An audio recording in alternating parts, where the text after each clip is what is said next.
020272.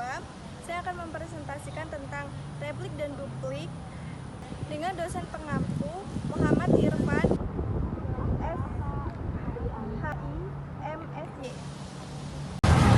Dalam hukum acara perdata, replik adalah tanggapan atau jawaban baik dari penggugat terhadap si penggugat, tergugat atas gugatan yang telah diajukan.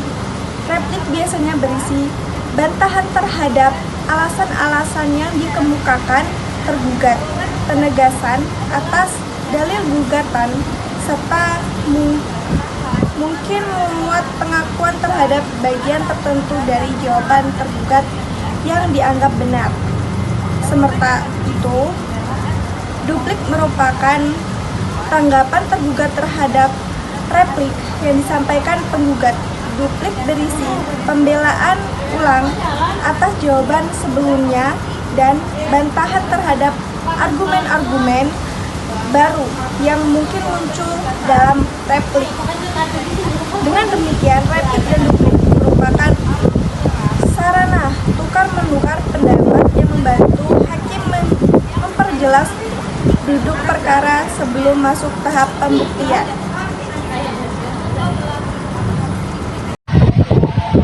Keduanya diatur secara tidak eksplisit dalam Herzen Hair, namun telah menjadi bagian dari praktik peradilan yang diakui dan ditetapkan di peradilan Indonesia. Meskipun tidak selalu wajib dilakukan, replik dan duplik sering digunakan karena dapat memperkuat argumen masing-masing pihak. Penjelasan yang kedua adalah tujuan dan fungsi replik dan duplik. Tujuan utama replik dan duplik adalah untuk memberi ruang bagi para pihak dalam menegaskan kembali dalil-dalilnya, menjawab bantahan lawan, serta memperjelas posisi hukum masing-masing. Secara umum, fungsi replik dan duplik antara lain: yang pertama, memberi kesepakatan yang seimbang bagi kedua pihak untuk menanggapi dari dalil lawan. Yang kedua, menegaskan dasar hukum dari setiap tuntutan atau pembelaan yang diajukan. Yang ketiga, menyaring isu hukum yang relevan sehingga hakim dapat fokus pada pokok perkara yang benar-benar disengketakan.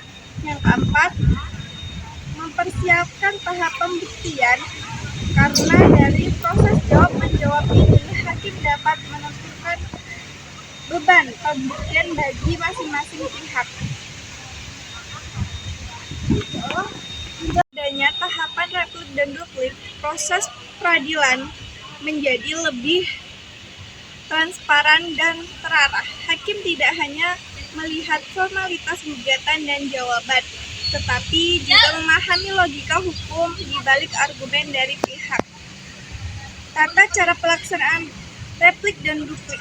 Pelaksanaan replik dan duplik biasanya dilakukan dalam sidang yang telah dijadwalkan setelah tahap menjawab tergugat. Proses dapat dilakukan secara tertulis atau secara lisan, tergantung pada kebijakan majelis hakim dan kesepakatan para pihak. Secara umum, tahapannya sebagai berikut. Yang pertama, setelah tergugat menyampaikan jawaban, hakim memberi kesepakatan kepada penggugat untuk menyampaikan replik.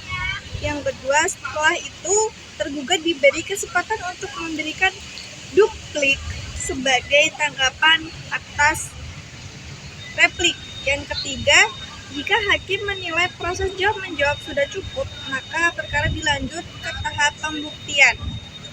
Dalam praktiknya, apabila tergugat atau penggugat atau tergugat tidak menggunakan hak untuk mengajukan replik atau duplik, maka dianggap melepaskan hak tersebut dan proses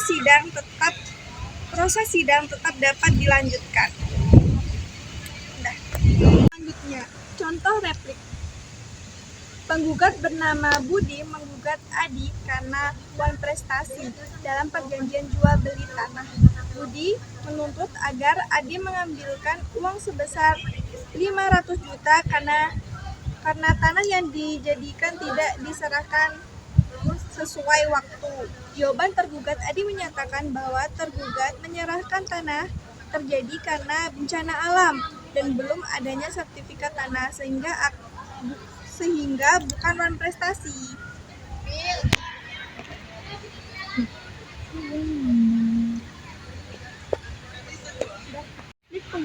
Tergugat tetap pada seluruh dalil dalam jawaban semula dan menolak seluruh dalil replik penggugat kecuali yang diakui secara tegas bahwa benar dalam perjanjian disebutkan tanah sertifikat, namun sertifikat tersebut masih dalam proses balik nama di Badan Pertanahan Nasional akibat keterlambatan administratif dari pihak ketiga, bahwa alasan keterlambatan bukanlah keseluruhan tergugat, melainkan keadaan memaksa, sebagaimana yang dimaksud dalam pasal 1244 dan 1245 KUHP Perdata, yaitu tidak ada penggantian biaya kerugian dan bunga bila karena keadaan mereka memaksa atau hal-hal yang tidak disengaja debitur tidak dapat memenuhi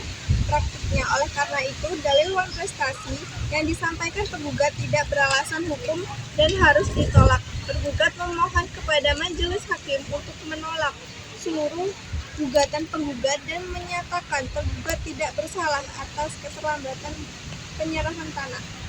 Hukum replik dan duplik. Walaupun tidak diatur secara tegas dalam HIR, keberadaan replik dan duplik memiliki nilai yuridis penting dalam proses pembuktian. Hakim dapat menggunakan isi replik dan duplik sebagai bahan pertimbangan dalam menyusun putusan. Selain itu, jika terdapat pengakuan dalam replik atau duplik, hal tersebut dapat dijadikan alat bukti yang sah sesuai pasal 174 HIR. Dalam demikian, replik dan duplik bukan sekedar formalitas, tetapi bagian dari strategi hukum yang dapat mempengaruhi hasil akhir perkara.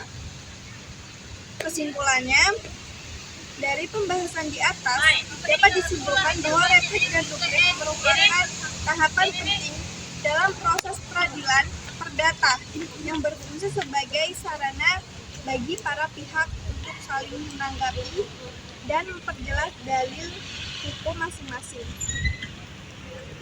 Replik diajukan oleh penggugat untuk menanggapi jawaban tergugat,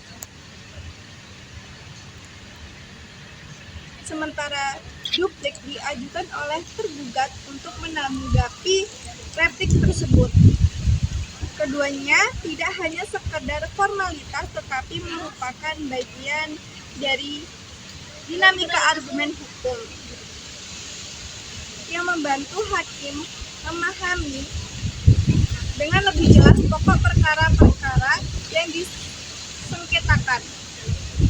Melalui tahapan replik dan duplik, asas audit autem partem dapat diterapkan secara nyata karena setiap pihak diberi kesempatan sama untuk mengemukakan pendapatnya di depan peradilan.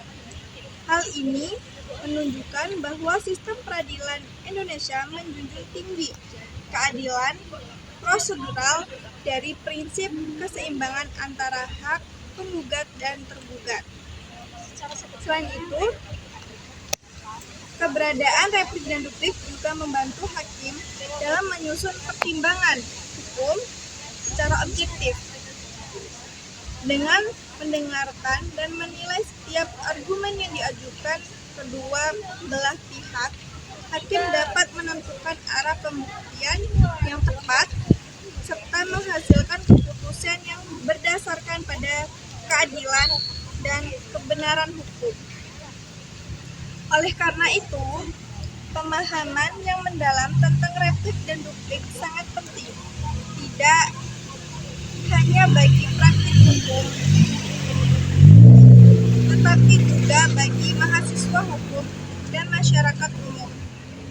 Tahapan ini menggambarkan bagaimana proses hukum berjalan secara sistematis, terbuka, dan adil.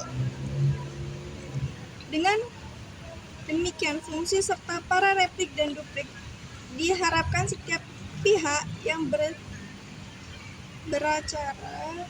beracara di peradilan dapat menjalankan hak dan kewajibannya dengan baik sehingga tercapai tujuan utama dari peradilan, yaitu menegakkan keadilan berdasarkan hukum yang berlaku di Indonesia.